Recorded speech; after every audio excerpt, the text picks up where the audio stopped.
بسم الله الرحمن الرحيم. اللهم صل وسلم وبارك على سيدنا محمد.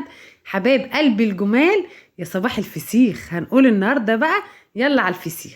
شايفين الجمال ده والعظمه دي؟ هنعمله النهارده مع بعض ونخلله في البيت. هنملح يا جماعه الفسيخ مع بعض. معانا بقى ايه؟ سمكتين كده بوري بلدي. شايفين اللمعه اللي فيهم الحلوه دي؟ السمك البوري البلدي بقى اللي هو الاصلي. شايفين الجمال؟ اي كميه بقى عندك، سمكتين 10 كيلو 2 كيلو زي ما تحبي. انا بوريكي الطريقة. هنعمل مع بعض النهاردة الفسيخ. شايفين تحت الحنفية كده تفتحي النغشيش وتنزلي بقى ايه؟ اي دم فيه زايد، اي طينة، اي حاجة بقى كده ايه في السمك بتاعنا، ونغسله كده غسلة كويسة تحت الحنفية. شايفين انتوا على فكرة بينزل ازاي؟ لما بفتح كده النغشيش بينزل برضو ازاي دم اهو. شايفين في برضو بيبقى ايه الدم اللي هو ايه في قلب النغشيش ده، بنضفه كويس. وبفتح بق السمكة برضو بنزل فيها مية علشان لو بطنها فيها اي حاجة. تغسلي السمك بتاعك كده كويس، ايا كان الكمية قد ايه، تحت الحنفية اغسليها كويس جدا. سهل جدا على فكرة يا جماعة. انا غسلت السمك بتاعي، معايا كوبايتين.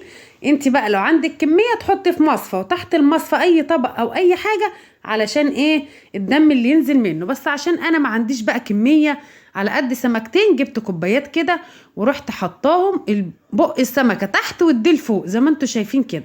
بغطيهم بقى بفوطه نظيفه، كيس اي كيس، علشان ما فيش حاجه تقف عليهم، لان احنا هنسيبهم كده لحد تاني يوم. الكلام ده يا جماعه احنا النهارده بالليل او حوالي المغرب، بسيب الكلام ده كده لتاني يوم زي ما هو كده على الرخامه.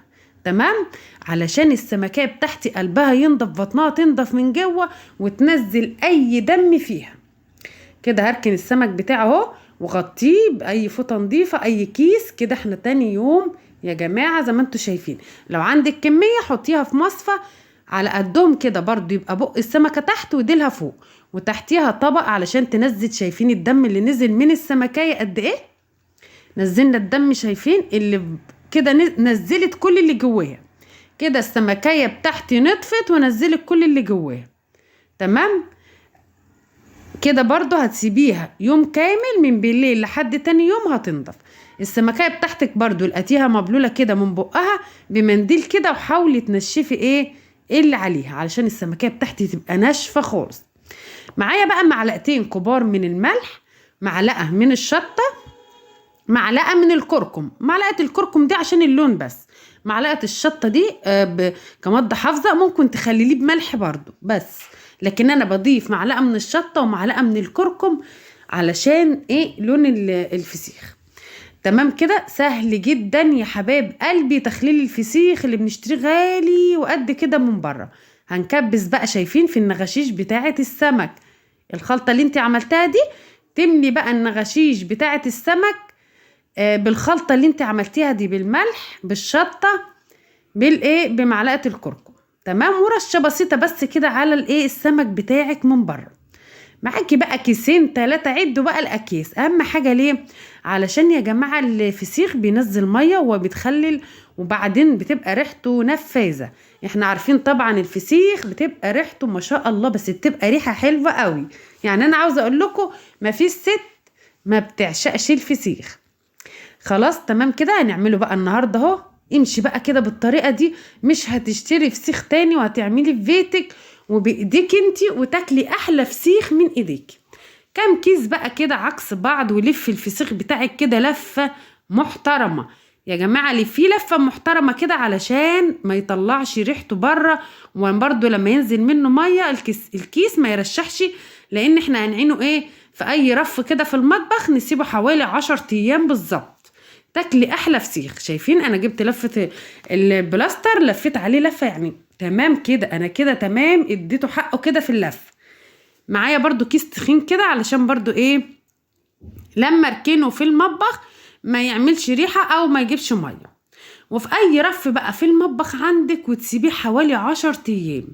الطريقة دي يا جماعة انا عملتها انبهرت بيها بصراحة.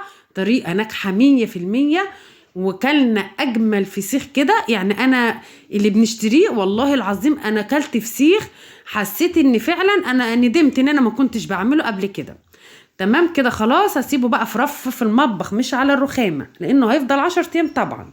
تعالوا بقى كده بعد 10 ايام نفتح على الفسيخ بتاعنا. يلا يا جماعة بقى انا هشتغل فسخاني كده هشتغل انا في الفسيخ بقى، شايفين؟ يلا بقى نفتح على الفسيخ ونشوفه مع بعض عامل ازاي، ونشوف النتيجة اللي احنا خلينا بيها الفسيخ. حاجة كده بقى هتبهرك، والله العظيم هتبهرك. يعني هتجيبي بقى السمك البوري اي كمية، سمكاية 10 زي ما تحبي، وهتخلليهم بالطريقة دي، هتاكلي عظمة، هتاكلي فسيخ. يعني طريقته سهلة جدا قوي قوي يا جماعة. الفسيخ ده طريقته سهلة جدا جدا. الله، شايفين اللون؟ شايفين اللون يا جماعة عامل ازاي؟ ما شاء الله عليه. وريحته بقى قلبت المطبخ، يعني ما شاء الله عليه. طريقة تنظيف الفسيخ اللي كانت واحدة سألتني على طريقة التنظيف، سهلة جدا يا حبيبة قلبي. طريقة تنظيف الفسيخ، ادي الفسيخ اهو، اما تكوني شارياه ومخللاه زي ما تكون، بتقشري القشرة من عليه زي ما انت شايفة كده. القشر بتاعه بتقشريه بالسكينة واحدة واحدة، ماشيين اهو. ركزي، سهل جدا. ولا انت بقى ايه، ممكن عشان ريحته، ففي ستات كتير ما بتحبش تنظيف الفسيخ.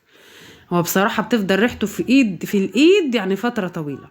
خلاص كده، وهفتح بقى البطن بتاعته اهو زي ما انتوا شايفين كده بالمقص او بسكينة زي ما تحبي.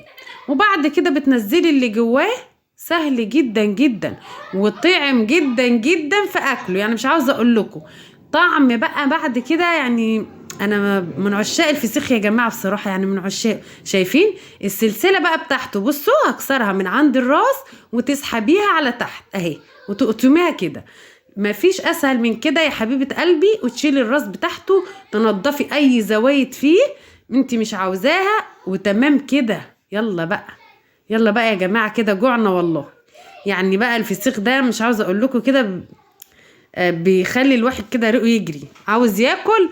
ما شاء الله. بنفس الطريقه برضه اهو يا حبيبه قلبي، تشيلي القشره من بره من على الفسيخ، وبعد كده شايفين تشيلي وتفتحي قلبه وتنزلي اللي فيه. عاوزه تكسري بقى السلسله اللي هي في النص عشان تخليها خالص، بتعملي ايه؟ تفتحي الفسيخه كده ومن عند الراس بتقطمي السلسله اهي، بتنزل معاكي سهله جدا، وتقطميها من تحت. وبعد كده بتشيلي الراس. تمام. انا نضفت يا جماعه على الكيس وكل حاجه على الكيس، لاني هو الكيس ده هلم فيه كل حاجه، علشان الدنيا بتبقى ايه، الريحه متدمره. يلا بقى على شويه الفسيخ الزبده. والله يا جماعه كانت طريقه ناجحه جدا، وشويه فسيخ زبده كده يستاهلوا منكم لايك كتير للفيديو. شايفين؟ يلا بقى مع رغيف عيش وبصلتين بقى، واضربي اضربي.